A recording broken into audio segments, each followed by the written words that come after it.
السلام علیکم.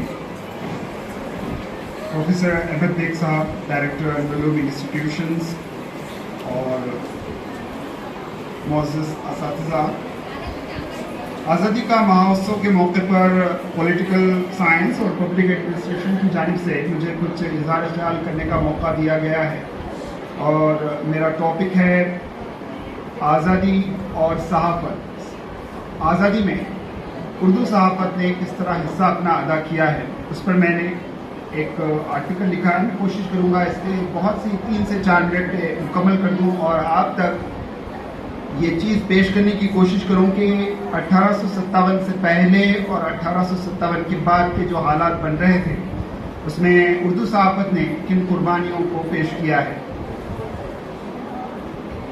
آزادی 1822 میں اردو کا پہلا اخبار شائع ہوا تھا، جامع جہاننما، اور اسے انگریزوں نے شروع کیا تھا، اور انگریز پوری لسانی کیفیت پر نظر رکھے ہوئے تھے ہندوستان کی. وہ اپنے تجارتی مقاصد کو حاصل کرنا چاہتے تھے اور لسانیات پر بھی پوری نظر رکھے ہوئے تھے. اسی لیے ان کا مقصد تھا، اسی لیے انہوں نے کولکتہ سے اسے شائع کیا. اور اس طرح آج صحافت کو، اردو صحافت کو مکمل 200 سال مکمل ہو چکے ہیں. اردو صحافت نے قربانیاں دیکھی، غدر کے واقعات دیکھے، مغلیہ سلطنت کو ڈوبتے دیکھا، مختلف واقعات کو دیکھا، غدر میں قوموں کی قربانیوں کو دیکھا، لسانی، تہذیبی، معاشی اور معاشرتی تبدیلی کو دیکھا. انگریز ہر چیز پر نظر رکھے ہوئے تھے اور وہ چاہتے تھے کہ اسے استعمال کیا جائے، اور جامع جہاننما کو بھی انہوں نے اسی طرح شائع کیا. میں کچھ اقتباسات بھی آپ کے سامنے پیش کرنا چاہتا ہوں. اخبارات کی دنیا میں بڑی تیزی سے تبدیلی آنے والی تھی. سب سے پہلے انگریزوں نے اردو اور فارسی میں اخبار 1822 میں شائع کیا تھا، جامع جہاننما. اخبارات کی دنیا میں بڑی تیزی سے تبدیلی آنے لگی. برطانوی حکومت بھی چاہتی تھی کہ ہندوستان میں اخبارات کو فروغ ملے. برطانوی حکومت ابتدا میں یہ چاہتی تھی کہ اخبارات کو فروغ حاصل ہو اور زیادہ سے زیادہ اخبارات و جرائد کا اجرا ہو تاکہ عوام کے ذہن کو نئی روشنی ملے. اس لیے اس دور میں جو سرکاری رپورٹیں منظر عام پر آئیں ان میں اس امر پر افسوس کا اظہار کیا گیا کہ اخبار سیاسی معاملات میں دلچسپی نہیں لیتے اور عوام کی شکایت منظر عام پر نہیں لاتے. ایسٹ انڈیا کمپنی بڑی ہوشیاری سے اپنے اغراض و مقاصد کو پورا کر رہی تھی. ان کی نظر معاشرت، معاشیات، حمل و نقل، تجارت ہر چیز پر تھی، اور اب انگریز ذرائع ابلاغ یعنی صحافت کو بھی آگے بڑھانا چاہتے تھے. اس کا ہرگز مطلب یہ نہیں تھا کہ انگریز عوامی مسائل کو اجاگر کرنا چاہتے تھے. ذرائع ابلاغ کو آگے بڑھانے کا اہم مقصد تجارت اور ہندوستانی عوام کو حسین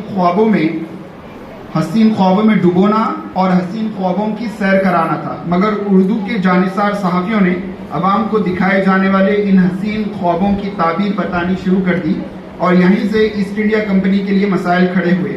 خلاصۃ الاخبار کی ایک خبر ملاحظہ ہو جو 13 اپریل 1857 میں شائع ہوئی.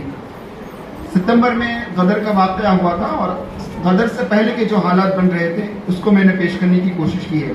ایک اخبار جو اس وقت 1857 13 اپریل میں جو نیوز شائع کی تھی اسے آپ سن لیجئے. چند روز ہوئے جامع مسجد کی دیوار پر ایک اعلان لگایا گیا. اس پر ایک تلوار اور ڈھال کی شکل بنی ہوئی تھی، اور یہ اعلان شاہ ایران کے پاس سے آیا ہوا تھا.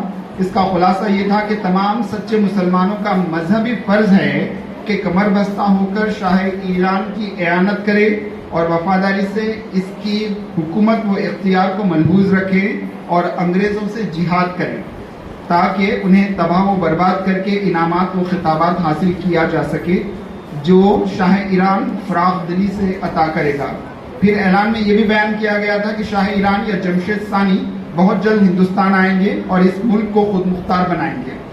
اخبار ان تمام باتوں کو خرافات اور احمق پر مبنی سمجھتا ہے، کیونکہ اگر ممالک حکومتوں کے ہاتھ سے یوں ہی نکل جایا کریں تو فوجوں کا کیا فائدہ.